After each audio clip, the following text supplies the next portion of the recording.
तर नमस्कार, माझ्या यूट्यूब चॅनलवरती सर्वांचं स्वागत करतो.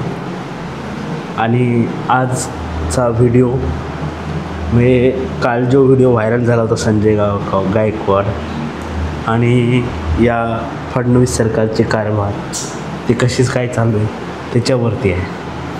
म्हणजे एकनाथ शिंदेला दाबण्यासाठी फडणवीस या एकनाथ शिंदेच्या आमदारांवरची चौकशी लावत आहेत. चौकशी लावून त्यांचं म्हणणं आहे की आम्हाला स्वच्छ कारभार करायचा आहे. देवेंद्र फडणवीसांचं म्हणणं आहे की मला माझ्या मुख्यमंत्री काळामध्ये स्वच्छ कारभार करायचा आहे. तर भ्रष्ट लोकांना निधी वगैरे वाटपाचा प्रॉब्लेम होतो आहे.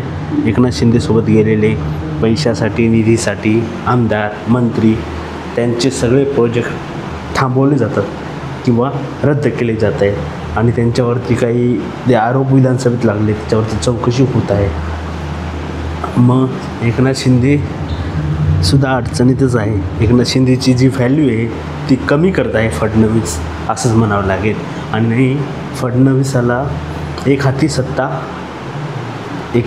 सत्ता पाहिजे.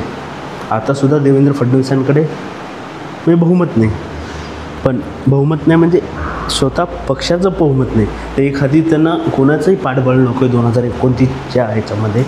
म्हणून त्यांचा आत्तापासूनच प्रयत्न चालू आहे की त्यांना एक हाती सत्ता पाहिजे. कमीत कमी 200 आमदार स्वतः भाजपचे निवडून आले पाहिजे 2029ला. त्याच्यामुळे त्यांची आतापासून तयारी चालू आहे आणि त्याला RSSनं पाठबळ दिलेलं आहे. म्हणजे एकनाथ शिंदेला बदनाम करायचं. हिंदी सक्तीचा तोच मुद्दा आहे की एकनाथ शिंदे यांना बदनाम करण्यासाठी म्हणजे उद्धव ठाकरे राज ठाकरेला यांना एक मुद्दा मिळणार. उद्धवसाहेब राजसाहेब यांना मुद्दा मिळण्यासाठी अशी चर्चा आहे की जे निष्पक्ष पत्रकार असतात ना त्यांचं असं म्हणणं आहे एकनाथ शिंदेच्या हातून मराठी वोट बँक कमी करायची आणि विभाजन करायचं आणि आपण जिंकलो पाहिजे. आपल्याला हिंदी वोट तर मिळणारच आहे. हिंदी भाषिकांचं भाजपला असं म्हणणं आहे.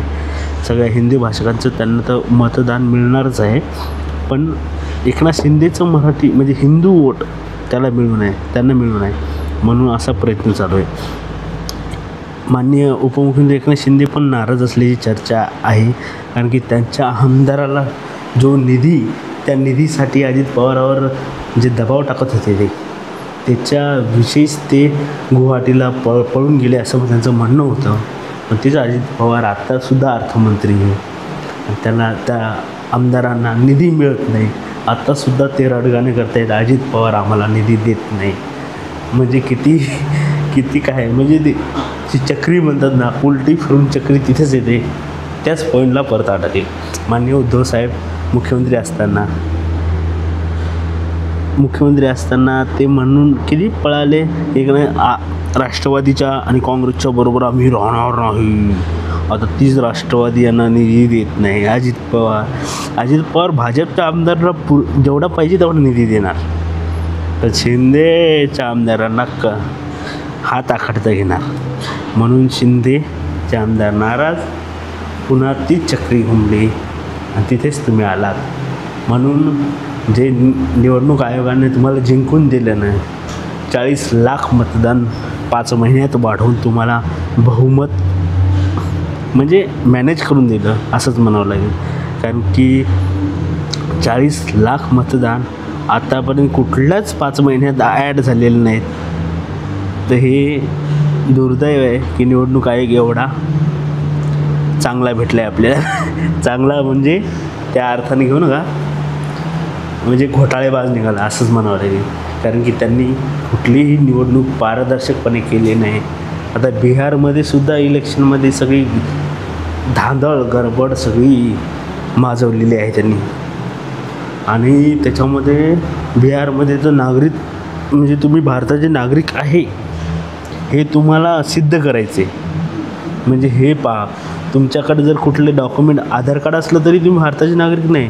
तुमच्याकडे तुमच्या आईवडिलांचा जन्मपत्र दाखला असला पाहिजे तेव्हा तुम्ही नागरिक आहात, तुम्ही वोटर करू शकता. असं बिहारच्या इलेक्शनमध्ये असं चालू आहे. त्याच्यामुळं कालच राहुल गांधी, तेजस्वी यादव तिथले विरोधी पक्षनेते आणि लोकसभेचे विरोधी पक्षनेते राहुल गांधी यांनी बिहार बंदचं आवाहन केलं आणि बिहारला म्हणजे मोर्चा काढला होता त्यांनी मोठा. तर काय सांगावं यांना काय समजत नाही. पण तुम्ही माझं यूट्यूब चॅनलला सबस्क्राईब करायला विसरू नका. असे नवीन नवीन व्हिडिओ सगळ्या बाबतीत आम्ही घेऊन येत आहे आणि अनकट आहे, एडिट वगैरे काय नाही, डायरेक्ट व्हिडिओ टाकणार आहे असेच.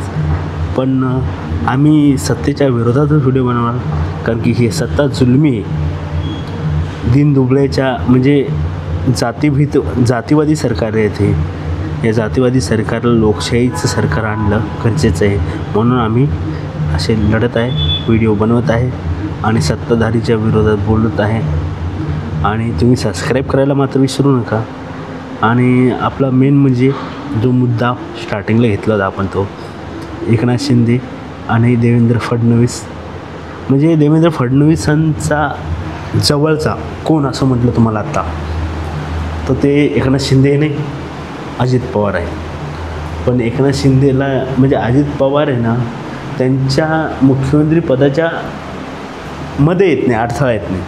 पण एकनाथ शिंदे येतात, कारण की मुख्यमंत्री पदावर दावा ठोकतायत म्हणून फडणवीसाच्या मध्ये येतात. आणि RSSला ब्राह्मण मुख्यमंत्री पाहिजे, RSSला मराठा मुख्यमंत्री चालत नाही असंच म्हणावं लागेल. कारण की एकनाथ शिंदे हे मराठा मुख्यमंत्री होते आणि मराठा मुख्यमंत्री झाले, त्यांची एवढी पोच वाढली की त्यांनी लाडकी बहीण योजना वगैरे सुरू केली. आणि मग म्हणजे BJP फडणवीस वगैरे सगळे त्याला म्हणजे चिडायला लागले एकनाथ शिंदेवर, असंच म्हणायला लागेल. एकनाथ शिंदेवर चिडायला लागले की आता याचं कर्तृत्व कसं कमी करायचं. आता काही दिवसात जर एकनाथ शिंदे यांचा जर कुठला घोटाळ्याचा आरोप वगैरे काही झाला तर तुम्ही काय बोलू नाही शकत, कारण की फडणवीस मुख्यमंत्री असताना त्यांच्यावर एखादा आरोप पण होऊ शकतो. त्यांना त्यांचं उपमुख्यमंत्री पदावरनं त्यांना जावं लागू शकतं. कारण की हे लोक म्हणजे एकनाथ खडसे कसे मुख्यमंत्री पदाचे दावेदार होते भाजपमध्ये, तसं हे आपलं एकनाथ खडसे कसे दावेदार होते, तसंच एकनाथ शिंदे नाव पण एकनाथ दोघांचे पण आहे. तर मग तुम्हीच विचार करा फडणवीस काय करू शकतात आणि काय नाही. तर माझे यूट्यूब चॅनल सबस्क्राईब करायला विसरू नका. असे नवनवीन व्हिडिओ मी नक्की तुमच्यासाठी घेऊन येतो. तर लाईक, शेअर अँड सबस्क्राईब नाव. Thank you so much. जय महाराष्ट्र, जय हिंद, जय महाराष्ट्र, वंदे मातरम.